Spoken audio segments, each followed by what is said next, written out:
గురించి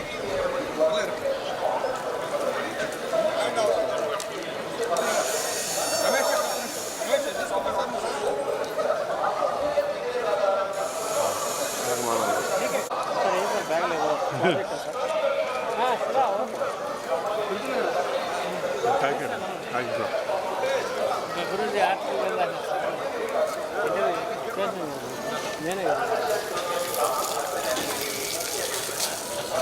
అదంతా అడగలేదు ఆయన మాట్లాడుతున్నాను.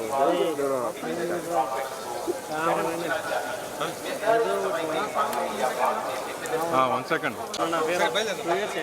వచ్చేసాను సార్. ఓకే సార్, వచ్చేసాను సార్. ఇద్దరు వచ్చేయండి.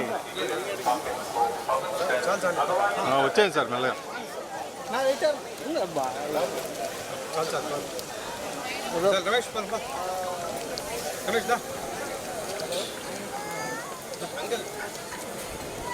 జరుకోనా పోయిన దూరం మా ఊరు దగ్గర ఇస్తారు. లేదు సార్, కారు వరకు అక్కడ వద్దులేను.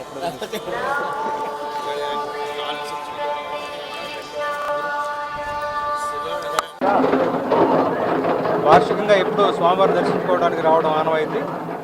ఈసారి మరొక ప్రత్యేక కారణం, మా పెద్దబ్బాయి పెళ్ళి ఈ నెలలో జరుగుతుంది. స్వామివారికి మొదటి ఆహ్వాన పత్రిక అందజేద్దామని వచ్చాను. సో మా చిన్నబ్బాయితో వచ్చాను. సినిమా విషయాలు అంటే ఇక్కడ దేవుడి సన్నిధిలో ఎక్కువగా చాలా సినిమాలు వస్తున్నాయి, చాలా పాటలు వస్తున్నాయి. ముఖ్యంగా నా దర్శనానికి బయలుదేరిన వెంటనే దేవర సినిమాలో పాట రిలీజ్ అయింది. అది బాగా మంచి విజయవంతమైంది. కృతజ్ఞతలు మరొకసారి. ఇలాగే నా ద్వారా మంచి మంచి పాటలు రాయించాలి స్వామి. Thank you.